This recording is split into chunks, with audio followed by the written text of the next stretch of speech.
Assalamualaikum warahmatullahi wabarakatuh.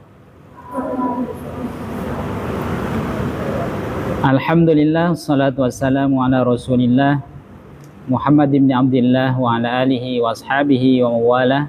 La hawla wa la quwata illa billah, amma ba'du. Sahabat karib, sahabat menara kebaikan, alhamdulillah di kesempatan siang selepas kita melaksanakan ibadah sholat zuhur, ya kita bersua kembali dalam program Jejak Keilmuan yang diselenggarakan oleh podcast Sahabat Karib Foundation. Dan alhamdulillah sebagaimana sudah diinformasikan bahwa setiap hari Selasa selepas sholat zuhur kita akan kedatangan narasumber yang luar biasa, insyaallah, Ustadz Iid Hidayatullah LC. Beliau pendiri, pembina, sekaligus pimpinan Rumah Quran Al-Kautsar, Dharma Wangsa, Tambun Utara, Kabupaten Bekasi. Hadir juga di podcast bersama santri Tahfidz Al-Munir Kaliabang Tengah, pimpinan Ustadz Muhammad Komar, alhamdulillah, santri ikhwan maupun santri akhwat hadir di podcast Sahabat Karib Menara Kebaikan. Mudah-mudahan puasa yang keberapa ini? Puasa yang kelima, puasa yang kelima dari bulan Ramadan. Mudah-mudahan kita semua diberikan kekuatan, keistiqomahan, kesehatan, sehingga kita bisa mengisi rangkaian ibadah di bulan Ramadan dengan baik dan sempurna, insyaallah. Sahabat karib, sahabat menara kebaikan, sebelum kajian kitab At-Tibyan berlangsung, kami menginformasikan bahwa Sahabat Karib Foundation memiliki beberapa program. Di antaranya adalah Rumah Quran. Kita berencana membuat klaster Rumah Quran. Insyaallah klaster Rumah Quran ini mudah-mudahan dalam waktu dekat bisa kita wujudkan, tentu kerjasama dan kontribusi Bapak Ibu donatur Sahabat Karib Menara Kebaikan. Dan alhamdulillah, sebelum menuju klaster di mana nanti di dalamnya terdiri dari beberapa unit, dan satu unit itu akan ditinggali oleh 9 santri, 1 musyrif, 1 pembimbing. Jadi kalau misalkan 30 unit, wah luar biasa. Kita akan mempersiapkan kader-kader yang bukan hanya pintar membaca Al-Quran, tetapi juga bisa memahami bahkan sampai mengamalkan isi kandungan Al-Quran, insyaallah. Di bulan yang baik yang kita kenal adalah bulan di mana Allah turunkan Al-Quran, mudah-mudahan segala harapan, segala cita-cita, segala impian kita diwujudkan oleh Allah Subhanahu wa Ta'ala, baik Rumah Tahfidz Al-Munir maupun Rumah Quran Al-Kautsar ataupun Sahabat Karib Foundation itu sendiri.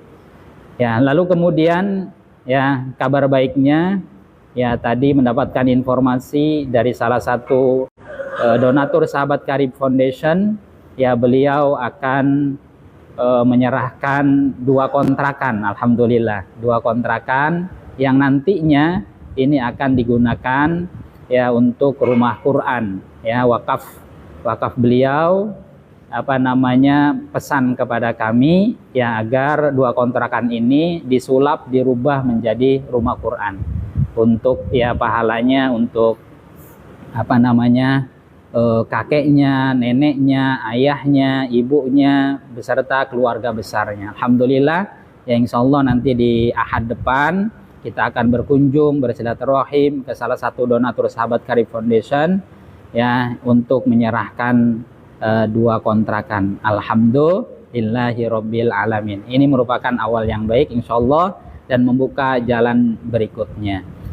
Sahabat karib, sahabat Menara Kebaikan, tentu banyak program. Insya Allah di sore hari, insya Allah kita akan berbagi hadiah berbuka puasa untuk pengguna jalan masih sekitar kantor kita, Sahabat Karib Foundation, insya Allah. Dan program-program yang lain insya Allah akan kami sampaikan selepas nanti pembahasan kitab At-Tibyan. Karenanya sahabat karib, sahabat Menara Kebaikan, silahkan untuk mempersiapkan Al-Quran, juga mempersiapkan buku tulis, juga mempersiapkan pulpen, alat tulis, agar supaya kemudian kita bisa mencatat dari setiap kalimat, dari setiap ilmu yang nantinya disampaikan oleh Ustadz Id Hidayatullah. Tidak berlama-lama, kami undang Ustadz Id Hidayatullah untuk masuk ke dalam ruangan podcast Sahabat Karib Menara Kebaikan.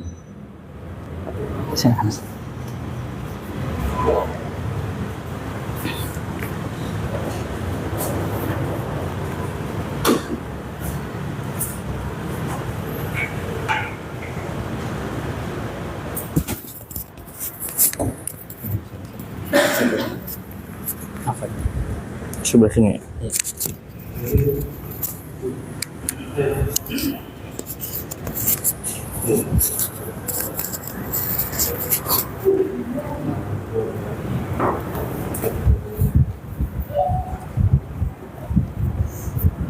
Jangan sih, kesalahan Muhammad Devi.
Bismillahirrahmanirrahim. Assalamualaikum warahmatullahi wabarakatuh.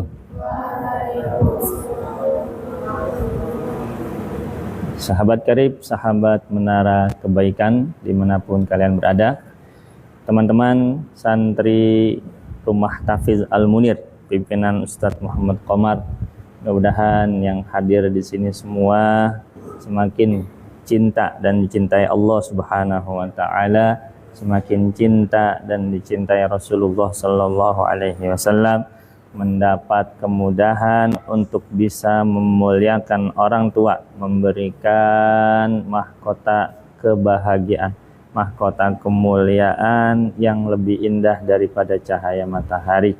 Karena teman-teman dari Tahfiz Al-Munir ini semua niat untuk hadir di rumah tahfiz buat menghafal Al-Quran. Mudah-mudahan kita dapat kebahagiaan, kemanfaatan Al-Qurannya insyaallah ta'ala. Dan seluruh pemirsa dimanapun berada, insyaallah kita akan melanjutkan kembali pembahasan kitab At-Tibyan fi Adabi Hamalatil Quran. Jadi kitab ini adalah kitab yang sangat penting. Kitab ini dikarang oleh Imam An-Nawawi rahimahullahu ta'ala rahmatan wasi'ah. Isi kitabnya tentang bagaimana kita berperilaku sebagai seorang penghafal Al-Quran. Nah, teman-teman dari Rumah Tahfiz Al-Munir, kesehariannya tentu tidak jauh dari Al-Quran.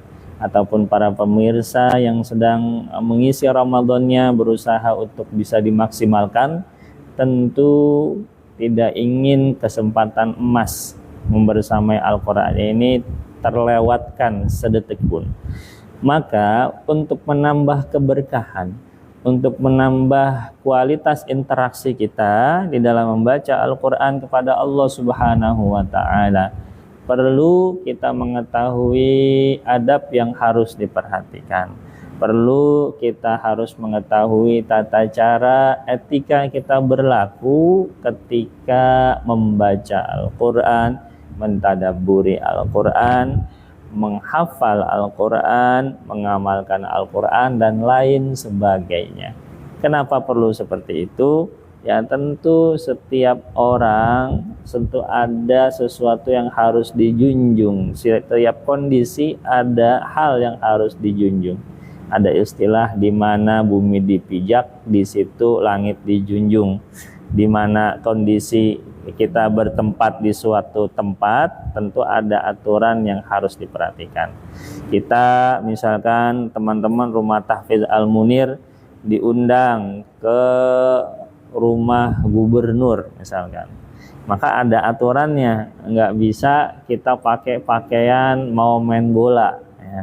Mau pakai celana training, baju kaos ke rumah Pak Gubernur atau ke rumah Pak Presiden. Tentu ada aturannya yang harus diperhatikan. Dulu pernah sedikit cerita, saya berangkat ke Kemenkumham, Kementerian Hukum dan HAM. Ya, karena tidak tahu aturan yang ada, saya berangkat hanya menggunakan sendal saja. Ya. Tahu-tahu tidak diterima di sana, diharuskan berangkat masuk memakai sepatu. Ya harusnya akhirnya mengharuskan saya balik lagi. Nah, ini aturan yang harus memang ada dan harus diikuti di suatu tempat ataupun ketika kita berinteraksi dengan ya suatu siapapun, kondisi apapun. Maka ketika kepada Allah Subhanahu wa Ta'ala, apalagi Allah yang menciptakan kita, yang menjadikan kita ada dari sebelumnya nggak ada. Dulu kita saudara kembarnya ini ada 300.000 saudara kembar calon kita dengan saudara-saudara kita. Tapi di antara 300.000 orang ataupun lebih dari itu, yang satu dipilih yaitu kita oleh Allah Subhanahu wa Ta'ala untuk dilahirkan orang tua kita. Tentu ketika dari tiada menjadi ada, Allah sudah jamin rezekinya. Rezeki pertama adalah Allah memberikan kita orang tua yang sayang sama kita, orang tua yang mau berkorban nyawa melahirkan kita, orang tua yang nggak pernah lelah, nggak pernah capek memberikan yang terbaik untuk kita, mendoakan kita, mendukung kita menjadi yang terbaik. Maka ini rezeki pertama yang Allah berikan, dan terus akan Allah berikan rezeki-rezeki yang lainnya sampai selesai rezeki kita wafat. Artinya Allah sangat sayang kepada kita semua. Tentu kita harus balas sayangnya Allah Subhanahu wa Ta'ala dengan cara salah satunya banyak membaca Al-Quran, berinteraksi apa yang kepada Al-Quran, mencari tahu apa yang sebenarnya Allah mau untuk kita. Kita diciptakan, kita dipilih untuk bisa ada di dunia ini, bukan sekonyong-konyong atau bukan tiba-tiba saja asal-asalan diadakan, tapi ada tujuan. Kita diciptakan oleh Allah Subhanahu wa Ta'ala. Wa ma khalaqtul jinna wal insa illa liya'budun. Tidaklah kami, kata Allah Subhanahu wa Ta'ala, tidaklah aku menciptakan jin dan manusia kecuali untuk beribadah kepada Allah Subhanahu wa Ta'ala. Jadi kita hidup di sini, kita ada, kita bisa merasakan apapun yang ada di bumi ini, tujuannya supaya kita beribadah kepada Allah. Gimana cara tahu beribadah yang baik? Nah, ada tuntunannya di dalam Al-Quran, ada petunjuknya di dalam Al-Quran. Kalau diikutin, kalau kita dalami, kita pahami, kita tadabburi, insya Allah tujuan kita diciptakan, kita akan bisa penuhi tujuan tugas tersebut yang Allah berikan kepada kita. Makanya kita perlu mengkaji kitab At-Tibyan fi Adabi Hamalatil Quran.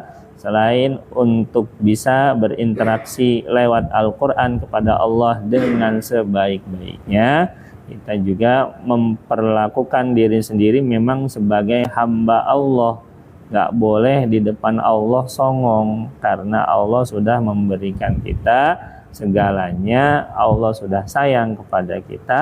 Maka kita perlu memperhatikan adab kita ketika membaca Al-Quran. Karena kalau orang sedang baca Al-Quran sama aja sedang ngomong langsung sama Allah Subhanahu wa Ta'ala. Sebelumnya teman-teman dari Al-Munir sudah belajar belum di rumah tahfiznya kitab yang namanya At-Tibyan? Sudah belum? Diajarin nggak sama ustadznya? Belum. Sudah berapa lama tinggal di rumah tahfiz? Beda-beda. 6 hari, 6 bulan. Sudah 6 bulan. Kakak berapa? 2 tahun. 2 tahun. Kakak berapa?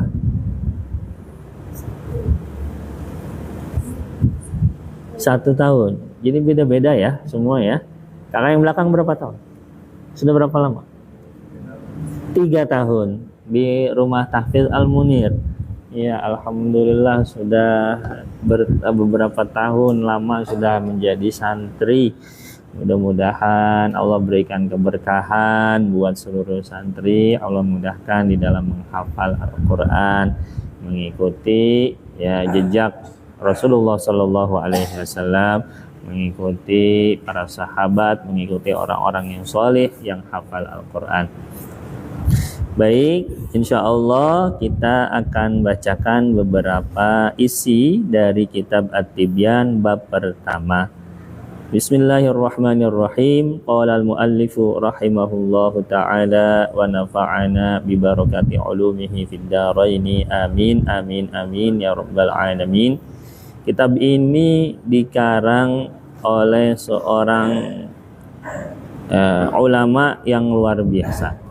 Namanya Syekh Yahya bin Syaraf An-Nawawi, terkenal dengan nama Imam Nawawi. Tahu, kenal dengan yang namanya Imam Nawawi. Imam Nawawi ini banyak menciptakan, mengarang ya kitab yang fenomenal. Pengaruhnya mendunia dari dulu hingga sekarang. Kitab karangannya sangat banyak. Kalau kita bikin tandingin kitabnya, kitab karangan kita dengan karangan beliau, rasa-rasanya umur kita nggak cukup untuk menyelesaikan sampai sejumlah kitab yang beliau karang. Namanya Imam Nawawi.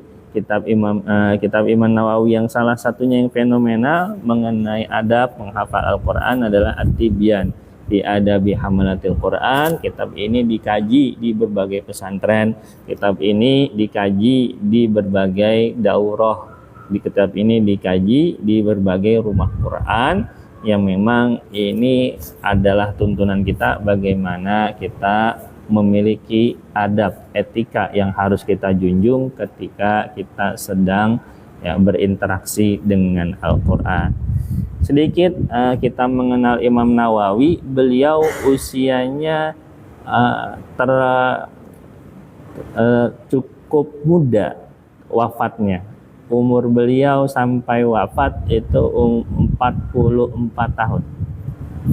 44 tahun.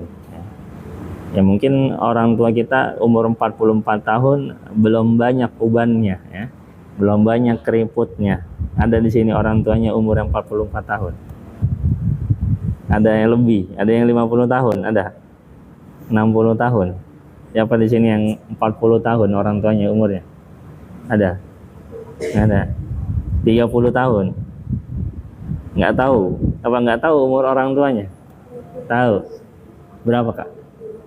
50 tahun.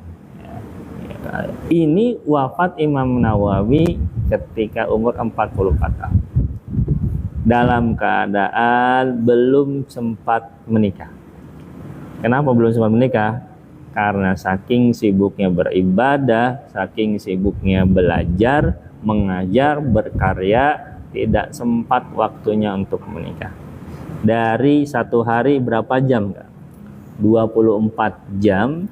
Ya, 20 jamnya digunakan buat beribadah, berkarya, belajar, mengajar.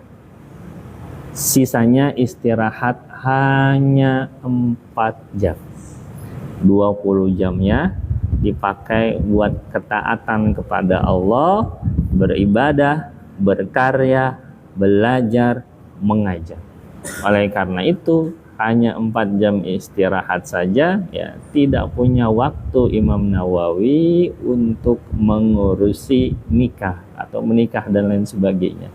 Karena memang beliau sangat konsentrasi di dalam ilmu, konsentrasi di dalam beribadah kepada Allah, ya, hingga karya-karya beliau ya bisa menjawab, ya, karya-karya beliau ini bisa menjawab permasalahan kebutuhan masyarakat muslim, ya, sampai sekarang, dan sangat fenomenal karena keikhlasan yang beliau miliki. Dan insya Allah kita memiliki kesempatan, ya, diberikan keberuntungan oleh Allah Subhanahu wa taala untuk mempelajari beberapa pembahasan yang ada di dalam kitab beliau. Bismillahirrahmanirrahim. Al-babul awwalu, bab yang pertama. Fi atrafin min fadilati tilawatil Qur'ani wa hamalatihi. Ya, sisi-sisi tentang fadilah, keutamaan membaca Al-Quran dan juga menghafalkannya. Qala Allah Ta'ala, Allah Subhanahu wa Ta'ala berfirman. Sudah bawa Al-Quran, ya? Boleh dibuka teman-teman surah Fatir ayat 29 ayat 30. Silakan Qurannya dibuka, surah Fatir 29 sampai 30.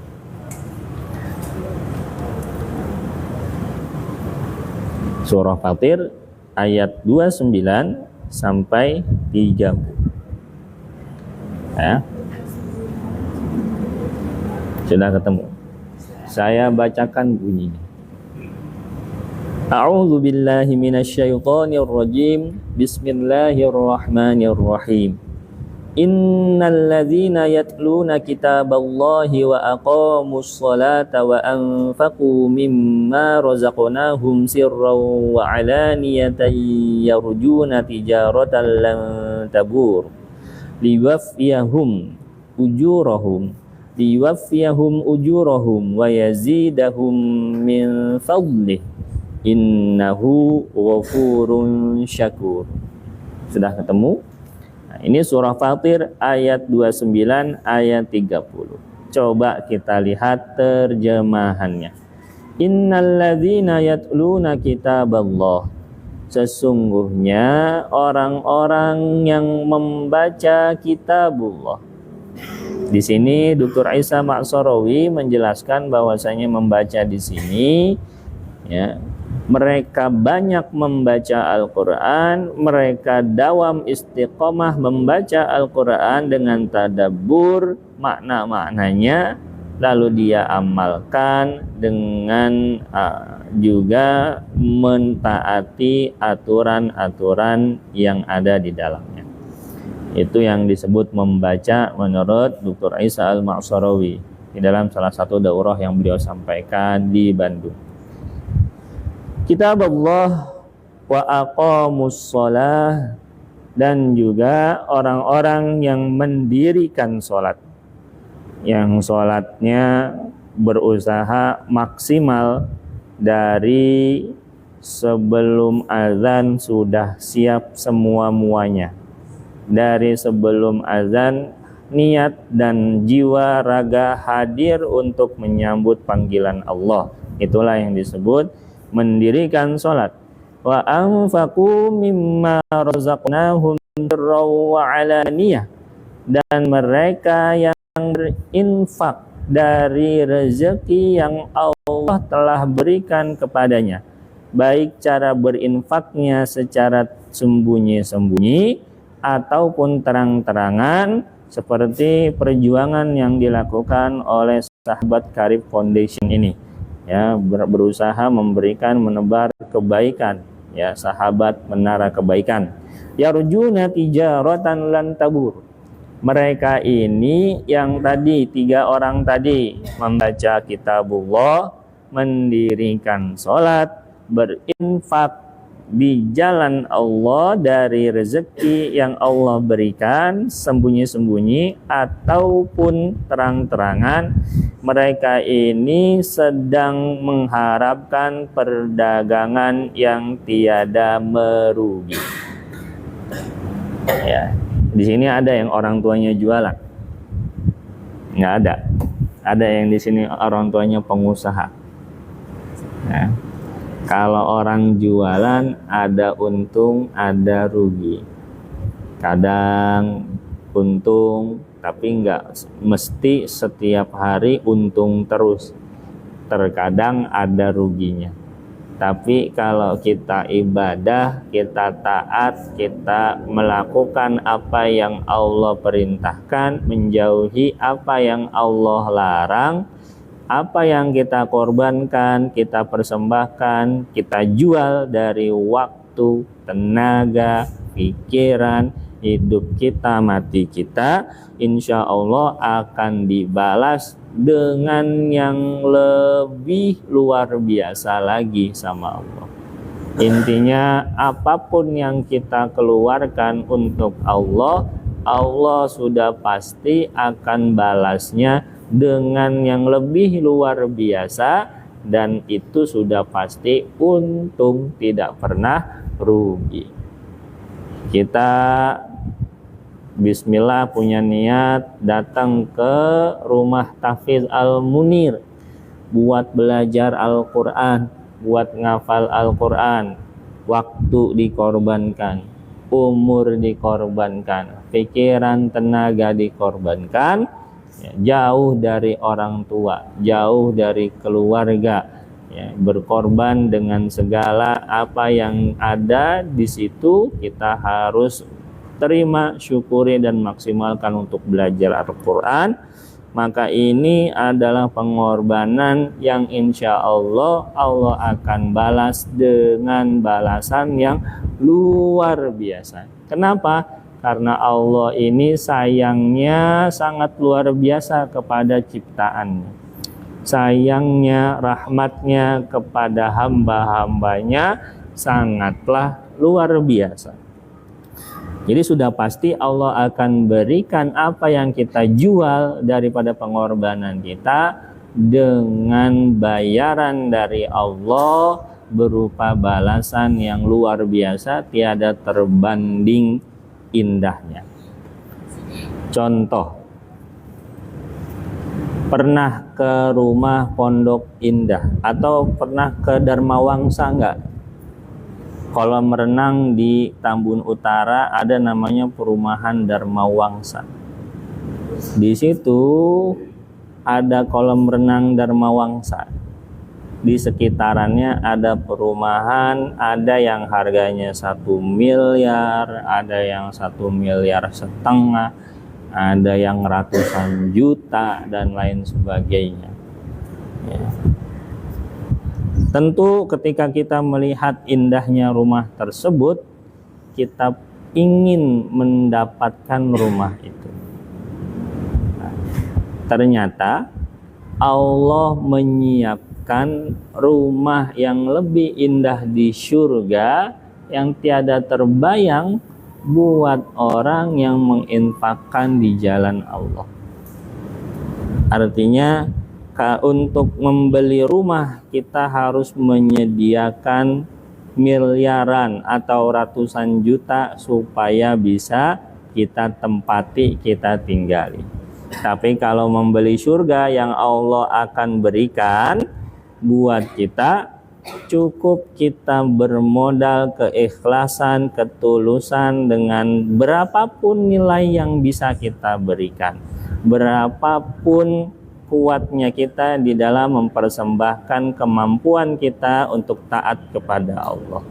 Itu sudah cukup untuk bisa membeli surga yang jauh lebih mahal, jauh lebih indah, jauh tidak terbayangkan dibanding rumah-rumah sebagus apapun yang pernah ada di dunia. Jadi surga bisa kita beli dengan keikhlasan. Tapi kalau klaster rumah yang ada di perumahan harus dengan uang dan tidak cukup dengan keikhlasan kita bisa bayar. Ini artinya Allah Maha Pemurah. Allah sudah jamin kita tidak akan pernah rugi kalau berkorban untuk Allah.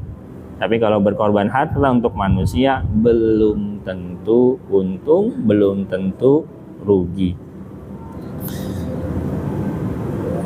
Liwafiyahum ujurahum wa yazidahum min fadlih innahu ghafurun syakur.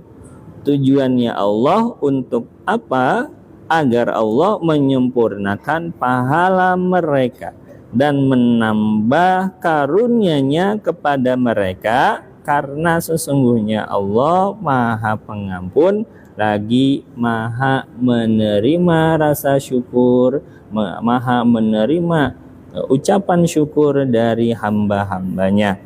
Ya, Allah syakur di sini artinya katsirul ata liman yu'tihi wa yuaddi ma kallafahu bih. Artinya banyak memberi kepada orang yang memberikan dirinya untuk Allah Subhanahu wa taala, Allah balas dengan yang lebih baik. Allah Maha mengapresiasi orang yang bersyukur kepada Allah Subhanahu wa taala. Nah, teman-teman para penghafal Al-Qur'an, para pecinta Al-Qur'an, ada di dalam ayat tersebut. Innalladzina yatluna kitaballah. Orang yang membaca Al-Qur'an sering-sering sampai hafal. Orang yang setiap hari menggunakan membaca Al-Qur'annya di dalam hidupnya, di dalam sholatnya, di dalam kesehariannya, maka dia tidak akan pernah rugi. Mesti beruntung meski ia sudah berkorban umur, berkorban segalanya untuk membaca Al-Quran. Maka sudah pasti orang tersebut yang dekat dengan Al-Quran untung dunia, untung akhirat. Berikutnya, setelah tadi kita membaca surah Fatir ayat 29 dan 30, ada pesan dari hadis-hadis Nabi Sallallahu Alaihi Wasallam yang beliau cantumkan di dalam kitab At-Tibyan. Wa rawaina an Utsman bin Affan radhiyallahu anhu qala Rasulullah sallallahu alaihi wasallam khairukum man ta'allama al-Qur'ana wa 'allamahu. Rawahul Imamu Abu Abdillah Muhammad bin Ismail bin Ibrahim al-Bukhari fi sahihihi alladhi huwa ashahhul kutubi ba'da al-Qur'ani. Ya, khairukum man ta'allama al-Qur'ana wa 'allamahu. Apa artinya teman-teman? Pasti ya guru kalian sudah sering menyampaikan ini. Ada yang tahu artinya? Khairukum man ta'allamal Qur'an wa 'allama. Apa artinya? Sebaik-baik. Terus kalian adalah yang belajar Al-Qur'an dan mengajarkannya. Jadi versi terbaiknya manusia menurut Allah dan Rasulnya bukan yang hartanya paling banyak, bukan yang jabatannya paling tinggi, bukan yang paling ganteng. Di sini yang paling ganteng siapa di sini? Ada. Nah, bukan terbaik versi menurut Allah Subhanahu wa taala meski paling ganteng atau paling keren perempuannya ya. Tapi yang paling baik menurut Allah, menurut kata Nabi Sallallahu Alaihi Wasallam adalah yang mau belajar Al-Quran. Menurut orang tampang kita jelek, mau belajar Al-Quran itu terbaik menurut Allah. Menurut orang kita uangnya pas-pasan, tapi kita mau belajar Al-Quran, itu baik itu yang terbaik menurut Allah. Ya, mau kita nggak punya jabatan seperti para orang yang memiliki jabatan tinggi, itu terbaik kalau kita mau belajar Al-Quran. Ketika sudah belajar Al-Quran, kita pahami, kita pakai pelajaran tersebut di dalam setiap membaca Al-Quran, di dalam kehidupan sehari-hari mengamalkan Al-Quran. Tidak sampai di situ, kita ajarkan kepada orang lain hingga ke generasi berikutnya ada orang yang juga bisa baca Al-Quran, menguasai ilmu Al-Quran, maka kita disebut khairun nas, manusia terbaik menurut Allah dan Rasulnya. Ya, nggak apa-apa kita tidak terkenal di dunia asalkan terkenal di akhirat. Nggak apa-apa kita nggak viral oleh penduduk bumi asalkan kita viral oleh penduduk langit, para malaikat semua. Seperti ya para sahabat, ya. Banyak namanya tidak terkenal, tapi ya, penduduk langit, para malaikat sudah kenal dengan orang tersebut karena dekat dengan Al-Quran, karena berakhlak sesuai tuntunan Al-Quran. Banyak sekali sahabat diceritakan surga itu sudah rindu ingin bertemu, karena orang-orang yang seperti ini mereka menjadikan Al-Quran sebagai acuan pedoman yang harus diikuti paling utama. Khairukum man ta'allamal Qur'ana wa 'allamahu. Sebaik-baik kalian adalah orang yang belajar Al-Quran dan mengajarkannya. Teman-teman dan sahabatnya, pemirsa yang ada dimanapun, kenal dengan Sayyidina Utsman bin Affan. Kenal siapa beliau? Khalifah. Apa yang terkenal dari beliau?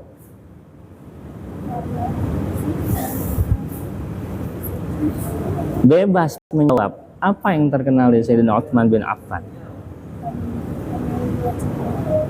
Pemilik dua cahaya Dzun-Nurain. Apalagi yang terkenal dari beliau?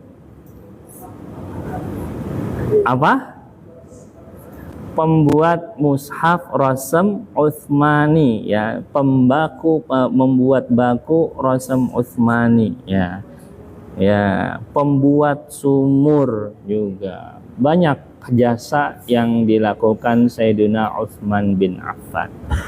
Dan yang paling luar biasa, beliau selain kebanyakan orang mengetahui bahwasanya beliau orang kaya yang sangat dermawan, beliau ini sebenarnya konsentrasi dengan Al-Qur'annya, kiprahnya dengan Al-Qur'an sangat luar biasa. Ini sahabat ketika Nabi berpesan berlomba-lomba menjalankan pesan itu, menjalankan hadis tersebut. Salah satunya ketika Nabi Shallallahu Alaihi Wasallam bersabda, sebaik-baik kalian adalah yang belajar Al-Quran dan mengajarkannya. Para sahabat berlomba-lomba karena ingin menjadi versi terbaik menurut Allah dan Rasulnya. Tidak penting menurut manusia, karena tidak akan kita bisa kejar versi terbaik kita di mata manusia, pasti selalu ada salahnya, ada salah pahamnya. Tapi kalau menurut Allah baik, insya Allah selamanya akan baik, di akhirat akan baik. Jadi Sayyidina Utsman bin Affan ikut juga berlomba-lomba untuk belajar Al-Quran, mengajarkannya, ya, menghafal Al-Quran, ya, belajar Al-Quran sampai beliau memiliki karya yang luar biasa, yaitu membakukan Al-Quran dari segi rasamnya. Jadi rasamnya dari dulu sampai sekarang ya bisa kita akses, bisa kita baca, bisa kita ya nikmati rasam yang beliau bakukan. Makanya disebut rasam Utsmani. Jadi perhatian dengan Al-Quran, beliau mengajarkan kepada generasi-generasi berikutnya tentang Al-Quran sampai beliau berkarya membuat baku rasam Utsmani ini. Tidak terbayang jumlah pahalanya karena dari zaman dulu sampai sekarang umat Islam berbondong-bondong membaca Al-Quran rasam Utsmani. Maka ini adalah keuntungan yang luar biasa. Beliau sudah tenang di alam barzakh, tapi pahalanya seakan beliau masih hidup ya.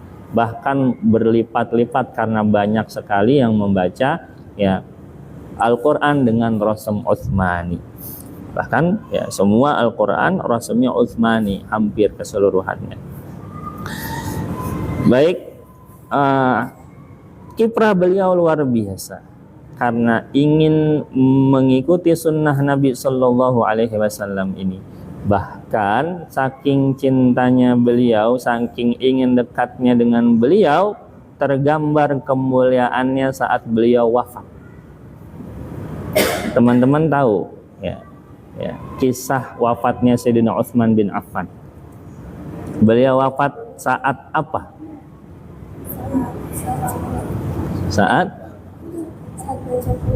Saat membaca Al-Quran.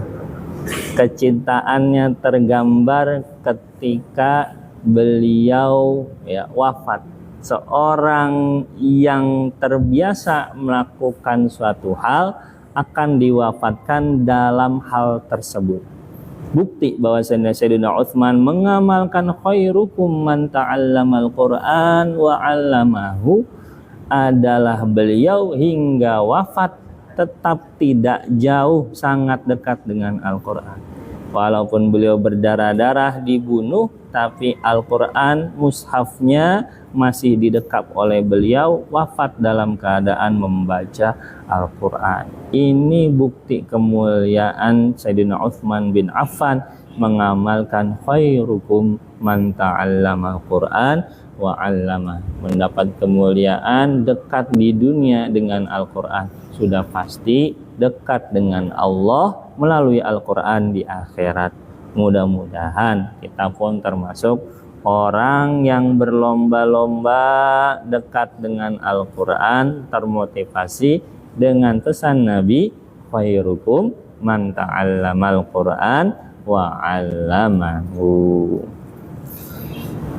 Berikutnya wa an Aisyah radhiyallahu anha qalat qala Rasulullah sallallahu alaihi wasallam alladhi yaqra'ul Qur'ana wa huwa mahirun bihi ma'as safaratil kiramil bararah walladhi yaqra'ul Qur'ana wa huwa yatata'ta' fihi wa huwa syaqqun alaihi lahu ajrani rawahul Bukhari wa Abul Husain Muslim ibn Al-Hajjaj ibn Muslim Al-Qushairi An-Naisaburi fi sahihaihima.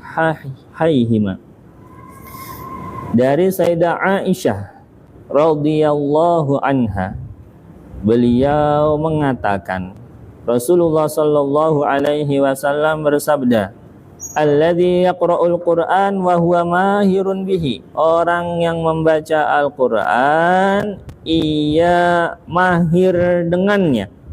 Maksudnya mahir bagaimana? Dr. Isa Al-Mansurawi menjelaskan ya, beliau bagus bacaannya dan juga menerapkan hukum-hukum tajwidnya ya. Ma'as safaratil kiramil bararah, orang ini yang bagus baca Qur'annya, ia menerapkan hukum tajwidnya, aturan tajwidnya, dimuliakan oleh Allah Subhanahu wa ta'ala hingga derajatnya setara dengan makhluk Allah yang dari semenjak diciptakan sampai kiamat tidak pernah maksiat. Disuruh sujud nggak pernah berhenti sujud. Disuruh tawaf keliling Baitul Ma'mur, tidak pernah berhenti tawaf keliling Baitul Ma'mur. Disuruh apapun langsung taat, tidak pernah melawan, tidak pernah bermaksiat. Makhluk apa itu namanya? Makhluk yang tidak pernah bermaksiat, yang selalu taat sama Allah, nggak punya nafsu. Makhluk apa? Malaikat. Malaikat begitu mulia karena selalu taat kepada Allah Subhanahu wa taala. Orang yang mahir baca Al-Qur'an derajatnya seperti itu. Meskipun manusia tidak luput dari kesalahan dan kekurangan karena kemuliaan Al-Qur'an. Bisa sederajat sama para malaikat yang mulia, bersama para malaikat yang mulia. Bahkan Rasulullah Shallallahu Alaihi Wasallam yang berakhlak Al-Quran lebih mulia dari makhluk Allah manapun, termasuk malaikat. Maka Al-Quran ini adalah kitabullah, kalamullah yang mulia dan memuliakan siapapun yang mau bergantung dengan Al-Quran, yang mau dekat dengan Al-Quran. Walladzi yaqra'ul Qur'an wa huwa yatata'u fihi wa huwa syaqqun 'alaihi. Dan adapun orang yang membaca Al-Qur'an namun masih terbata-bata, masih tersendat-sendat di dalam membaca Al-Qur'an, wa huwa 'alaihi syaqqun. Dia sudah berupaya namun menemukan kesulitan, namun tidak menyerah. Terus berusaha meskipun masih mendapati kesulitan di dalamnya, masih terbata-bata, masih sulit membaca Al-Quran dengan tajwid yang fasih, yang baik dan benar, tidak berdosa. Sekali lagi, orang yang bacanya masih terbata-bata, masih sulit, belum sebagus orang yang mahir membaca Al-Quran.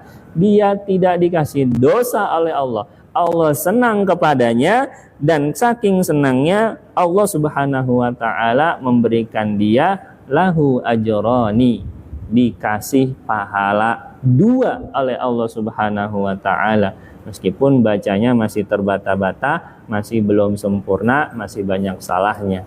Dikasih pahala membaca 1, dikasih pahala berusaha terus belajar, tidak menyerah 1. Jadi 2 pahala. Jadi mulianya orang yang terus sama Al-Quran, baik sudah bisa bacanya, sudah paham maknanya, atau belum bisa bacanya, belum paham maknanya, pokoknya mulia. Salah satu contohnya begini, Kak. Ini apa? Tisu. Gunanya buat apa? Buat ngelap. Ngelap apa? Segala yang kotor. Pokoknya hal-hal yang hina, tugasnya tisu ini. Kita sedang pilek, flu, kita lap, ingus, kita buang tempat sampah. Ya. Kita sedang gerah, keringet, bau, bercucuran, kita gunakan tisu buat ngelap gerah kita. Kita sedang ingin buang air, mohon maaf, airnya kehabisan, pakai tisu bisa juga. Dan segala yang kotor, misalkan ada makanan tumpah di meja, kita juga menggunakan tisu ini untuk membersihkan segala kotoran apapun. Lalu tisu ini kita buang ke tempat sampah. Misalkan saya ambil tisu yang memang tisunya sama saja, lalu saya tuliskan di atasnya surah Fatir tadi, Bismillahirrahmanirrahim, alladzina yatluna, 2 ayat saja. Saya tuliskan surah Fatir dan Bismillah di atas tisu ini. Sekarang, apakah boleh saya gunakan tisu ini buat lap ingus saya? Boleh nggak? Buat ngelap keringat saya? Boleh nggak? Buat cebok saya? Boleh nggak? Boleh nggak? Buat ngelap pakai makanan yang tercecer di meja? Boleh nggak? Buat dibuang ke tempat sampah? Boleh nggak? Kenapa nggak boleh? Karena ada bacaan, bukan hanya bacaan Arab. Kalau bacaan Arab, kalau bacaannya bukan termasuk Al-Quran, nggak ada nilainya. Karena apa? Karena di dalam ada ayat Qurannya. Yang seharusnya fungsi tisu ini buat membersihkan kotoran, karena ada 2 ayat saja ditulis di atasnya. Seketika itu pula derajat tisu ini naik menjadi yang sangat dimuliakan gara-gara ada Al-Quran di dalam. Apalagi Al-Quran itu ada di dalam hati para penghafalnya, para pembacanya, maka kemuliaannya jauh lebih mulia daripada tisu yang tugasnya membersihkan kotoran menjadi yang dimuliakan, tidak boleh menyentuh kotoran. Wajib dimuliakan buat orang yang terpaut hatinya dengan Al-Quran. Ya, makanya jangan jauh-jauh dari Al-Quran. Banyak bersyukur kita sedang belajar Al-Quran, sedang dekat dengan Al-Quran, di saat tidak semua orang Allah pilihkan untuk bisa dekat dengan Al-Quran. Maka kemuliaan yang bisa mahir membaca Al-Quran, mari kita syukuri, istiqomahkan, amalkan dan ajarkan. Masih terbata-bata, selalu husnuzon kepada Allah, Allah tidak akan menyia-nyiakan usaha kita. Terus berusaha, karena berusaha belajar Al-Quran adalah kewajiban hingga akhir hayat.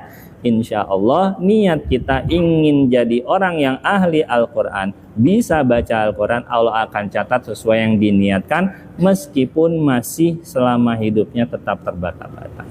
Ya, tergantung apa yang kita niatkan. Kita niat pengen jadi penghafal Al-Quran, di tengah jalan Allah belum berikan, ya kita sudah wafat duluan misalkan, tentu sudah dicatat sama Allah sesuai yang diniatkan, bukan sesuai yang diusahakan. Allah tidak melihat hasilnya, yang Allah lihat apa yang diniatkan, dan niatnya berbanding dengan usaha yang mereka upayakan.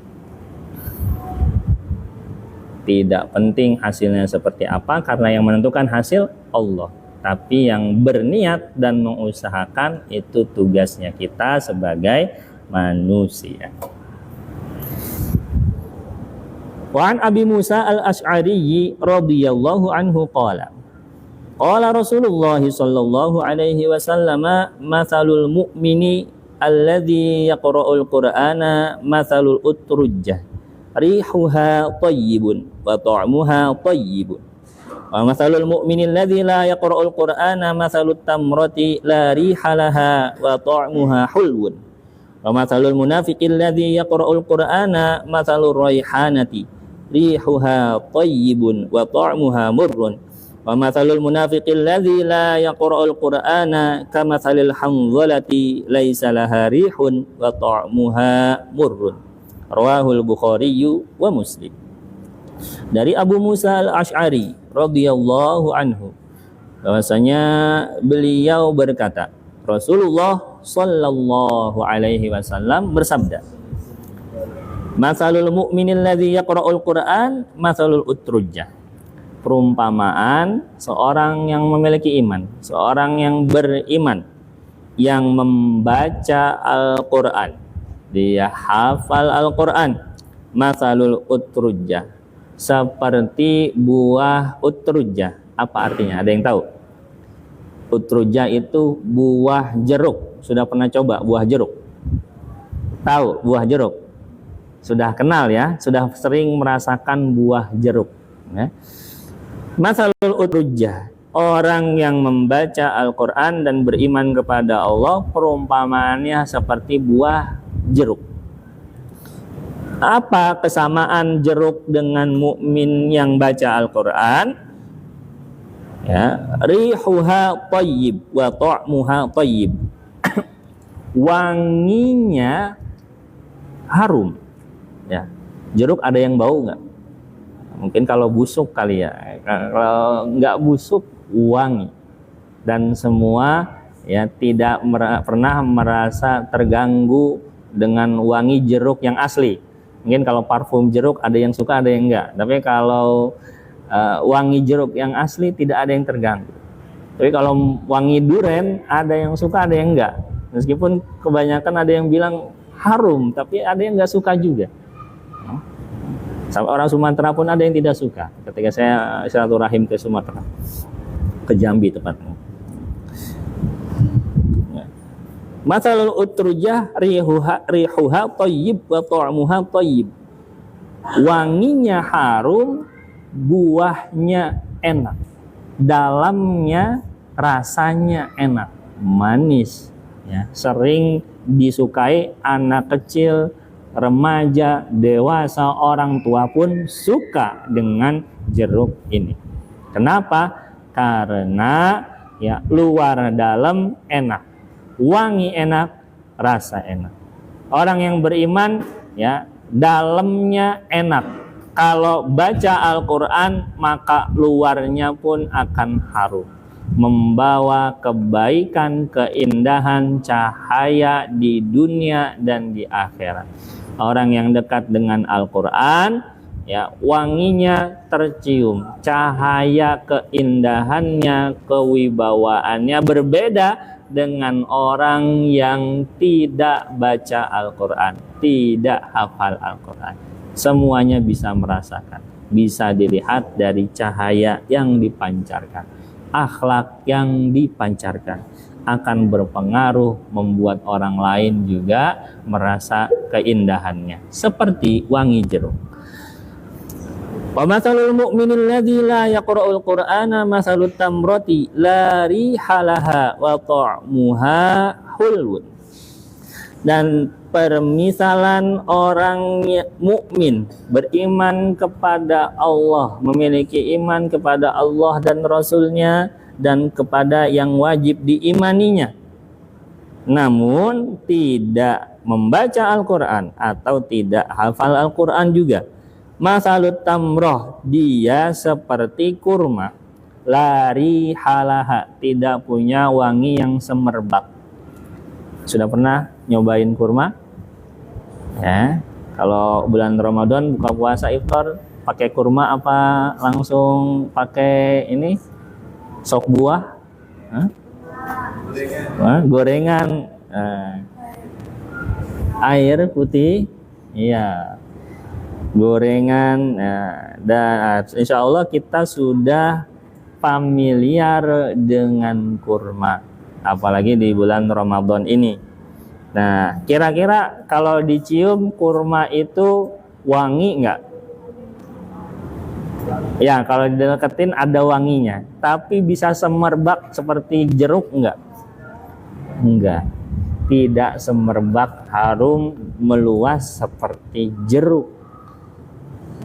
Namun kalau dirasakan, dimakan, rasanya manis enggak? Enak enggak? Enak. Tidak pahit. Dan semua orang bisa memakannya. Maka seorang yang punya keimanan kepada Allah, dia mahal, dia manis, dia itu orang yang berharga, dia itu adalah orang yang harus wajib kita hormati, melebihi bahkan kita menghormati sakralnya Ka'bah. Maka kalau dia tidak membaca Al-Quran, tidak akrab dengan Al-Quran, dia tidak mengeluarkan semerbak harum, tidak memancarkan cahaya keindahan, kepada sesama muslim. Maka diibaratkan seperti kurma. Dia harus kita hormati, namun tidak semerbak harum seperti jeruk. Wa masalul munafiqil ladzi la yaqra'ul Qur'an masalur raihanah rihuha thayyibun wa ta'muha murrun. Dan perumpamaan seseorang yang munafik, dia mengatakan dia beriman, namun yang dilakukannya adalah hal-hal yang tidak menggambarkan keimanannya. Dia mengatakan saya takut kepada Allah Subhanahu wa taala, tapi tidak takut kepada Allah mengambil barang orang lain. Dia bilang dia takut kepada Allah Subhanahu wa taala, percaya kepada Allah Subhanahu wa taala, tapi ketika dipercaya menjabat suatu jabatan, dipercaya malah dia berkhianat. Dia mengaku takut kepada Allah, percaya kepada Allah, tapi ucapannya tidak menandakan dia takut kepada Allah, berani berbohong, berani menyembunyikan kebaikan. Ya, ini adalah orang yang munafik. Kalau dia membaca Al-Quran, perumpamaannya seperti raihanah. Raihanah itu semacam raihanah itu semacam seperti pohon yang wangi memang, cuma rasanya itu pahit. Apa ya di sini? Kemangi ya. Kalau kemangi masih bisa buat lalap ya. Kalau ini saking pahitnya tidak bisa dibuat lalap. Ini namanya raihanah. Wanginya semerbak karena dia baca Al-Quran, tapi akhlaknya tidak mencerminkan dia mengamalkan isi Al-Quran, tidak ada keimanan yang benar-benar di dalam dirinya, tidak bertentangan dengan keislamannya. Ini disebut raihanah. Wanginya memang semerbak, tapi di dalamnya rasanya tidaklah enak, hatinya tidaklah baik ya, hatinya tidaklah sebagus kurma ataupun sebagus jeruk, seindah dan semanis jeruk dan kurma, tidak seperti itu. Maka merugi ketika tercium dari luar bagus, tapi ketika dilihat dalamnya dia busuk, dia pahit, dia tidak enak. Maka yang kita nilai nanti, yang dinilai oleh Allah Subhanahu wa taala itu apa yang ada di dalamnya. Wa matalul munafiqil ladzi la yaqra'ul Qur'an. Barang siapa perumpamaan orang munafik yang tidak membaca Al-Qur'an, sudah bersifat munafik tapi dia tidak mau baca Al-Qur'an, seperti Hanzalah. Hanzalah ini semacam buah yang udah nggak ada wangi yang semerbak, sudah juga dia pahit. Artinya tidak ada kebaikan sama sekali. Di luar tidak terlihat kebaikan yang semerbak dalam dirinya, di dalam apalagi tidak ada yang bisa diharapkan ya. Al-Quran memuliakan siapapun. Kalau sudah jauh dengan Al-Quran, sungguh kita merugi, tidak mendapatkan keharuman Al-Quran, cahaya Al-Quran yang bisa jadi cahaya tersebut menerangi kita selama kita hidup, biar sampai ke jalan yang lurus, sampai ke ridho Allah, sampai ke surga Allah Subhanahu wa ta'ala. Rawahul Bukhari wa Muslim. Diriwayatkan oleh Imam Bukhari dan Imam Muslim. Waktu masih ada, insyaallah. Kita lanjutkan, waktu masih ada. Baik, kesimpulannya dari beberapa hadis yang disebutkan tadi dan juga ayat Al-Quran yang disebutkan tadi, bahwasanya kita sebagai umat Nabi Muhammad SAW harus bersyukur, harus menyadari keuntungan yang kita dapat, kita bisa mengakses Al-Quran, membaca Al-Quran itu sangatlah besar sekali. Saking besarnya tidak bisa kita bayangkan seluar biasa apa keuntungan bisa belajar Al-Quran, bisa membaca Al-Quran, bisa dekat menghafal Al-Quran dan mengamalkannya.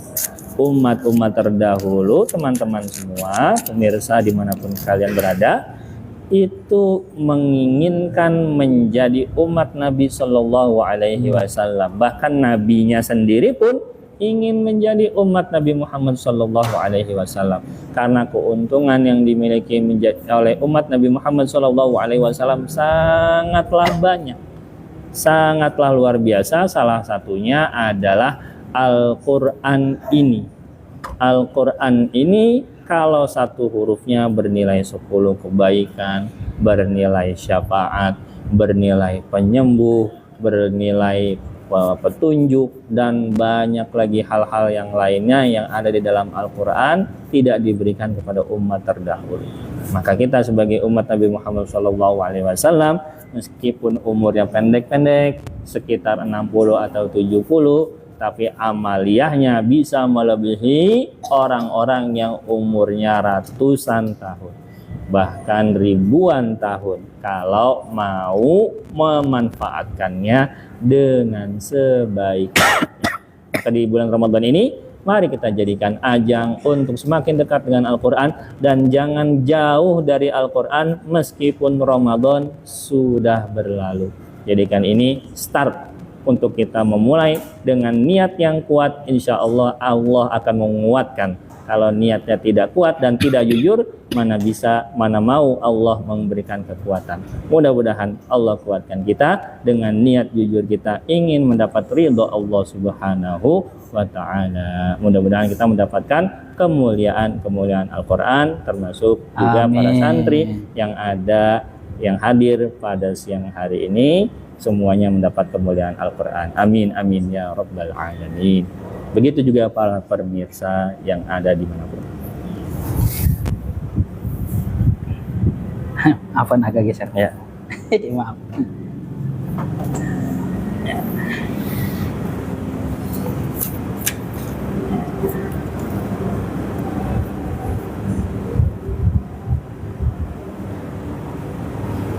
Ya, alhamdulillah kita sama-sama mendengarkan kajian kitab At-Tibyan. Ya, mungkin baru dimulai Ustadz ya. Ya. Ini baru mukaddimah, pemanasan. Ya, insya Allah nanti di dalamnya banyak hal yang memang harus kita ketahui. Ya, terutama para santri penghafal Al-Quran, Rumah Tahfidz El-Munir, dan juga sahabat karib Menara Kebaikan yang ada di rumah masing-masing. Di bulan Ramadan ini kita jadikan ya sebagai media, sebagai sarana untuk mendekatkan diri kita dengan Al-Quran. Gitu ya. Sepakat ya? Ya, sahabat karib Menara Kebaikan, terima kasih yang sudah bergabung ya dari majelis ta'lim, di beberapa majelis ta'lim yang sudah bergabung. Ya, hanya saja mewakili dari perumahan Central Park Cikarang Utara, juga kemudian dari Margahayu ya Bekasi Timur, juga dari Jakarta Timur ya, semuanya mudah-mudahan diberikan kesehatan oleh Allah Subhanahu wa Ta'ala. Amin. Ada yang mau ditanyakan? Santri, ikhwan ataupun akhwat yang di depan, ada yang mau ditanyakan? Ada? Ya. Sudah paham. Udah paham apa memang kesulitan untuk membuat pertanyaan? Ya, tapi yang jelas ya Ustadz, ya mungkin pertanyaan dari pemirsa sahabat karib Menara Kebaikan, ya izin bertanya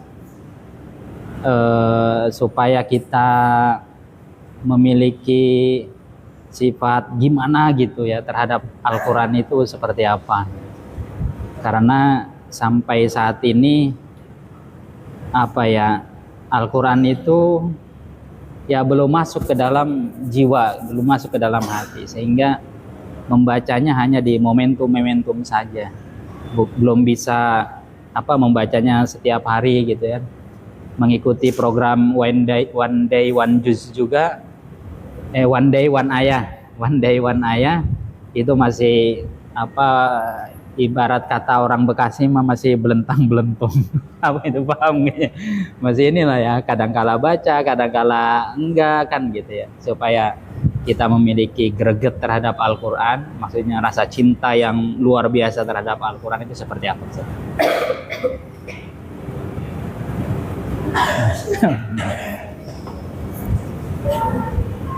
Ya, baik.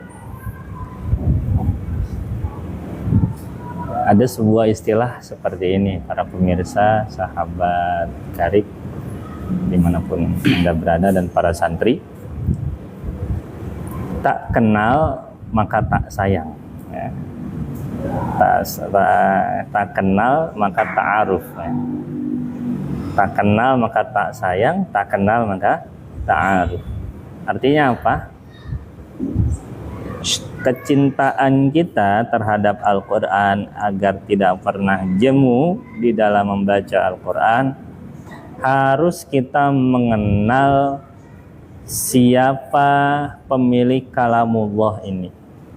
Kita kenal Allah Subhanahu wa Ta'ala, bagaimana Allah menyayangi hambanya, bagaimana segalanya dipersiapkan untuk kita, hambanya, bagaimana Al-Quran diberikan sebagai tanda cinta Allah luar biasa kepada kita. Tidak ingin kita tersesat, ingin kita semuanya masuk kepada ridhonya Allah, bertempat di surganya Allah.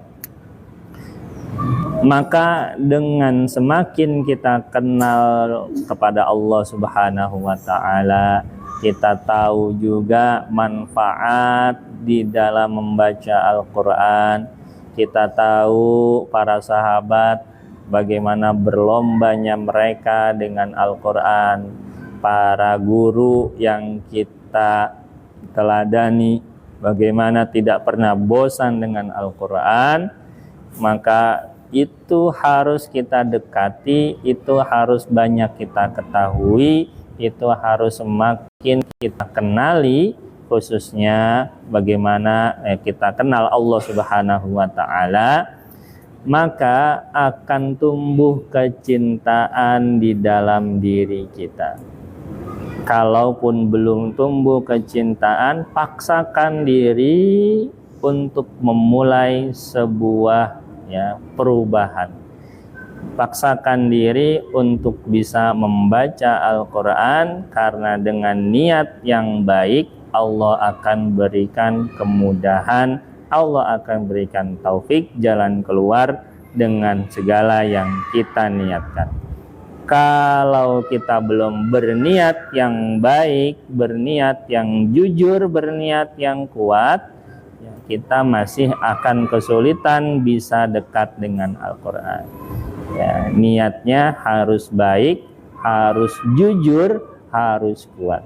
Kalau sudah seperti itu, Allah akan mencintai, Allah akan mudahkan. Kalau belum Allah mudahkan, berarti dipertanyakan, niat kita sudah kuat atau belum, niat kita sudah jujur karena Allah atau belum. Kalau sudah kuat dan sudah jujur karena Allah, sudah pasti Allah jujur akan mendekati kita. Allah jujur akan merealisasikan keinginan kita untuk dekat dengan Allah melalui Al-Quran. Selanjutnya ada perkataan Sayyidina Utsman bin Affan, "Lau tahharatil qulub lam tashba' minal Qur'an." Kalau hati-hati seseorang itu bersih, orang tersebut tidak akan pernah kenyang dengan Al-Quran. Kalau hati mereka bersih, menghindari dari hal yang dilarang Allah, menghindari bermaksiat kepada Allah, mengedepankan adab kepada Allah Subhanahu wa Ta'ala, Allah akan mudahkan dan tidak akan membuat hati hambanya itu merasa bosan dengan Allah Subhanahu wa Ta'ala dengan Al-Quran kalamnya. Jadi dua mungkin yang bisa Al-Fakir rekomendasikan untuk bisa dekat dengan Al-Quran. Mudah-mudahan Allah mudahkan kita semua. Mudah-mudahan dengan adanya pertanyaan ini salah satu langkah awal kita memang berniat untuk dekat dengan Al-Quran, dan mari kita tingkatkan, kuatkan dan bersihkan niat ini karena Allah Ta'ala. Terima kasih.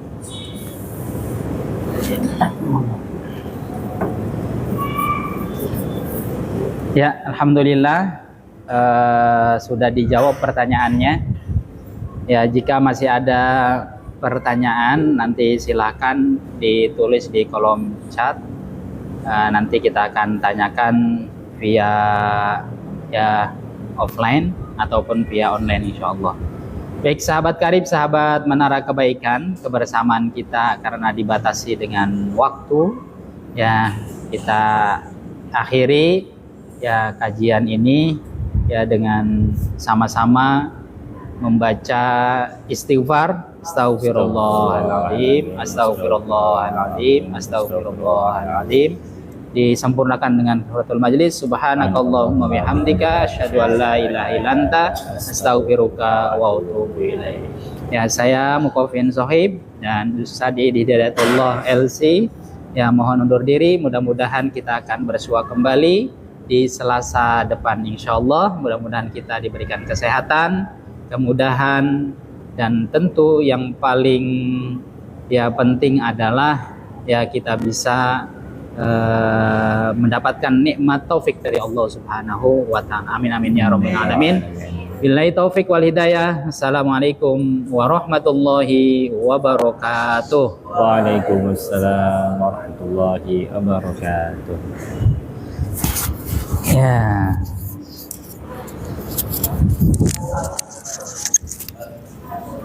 Foto sama Ustadz ya?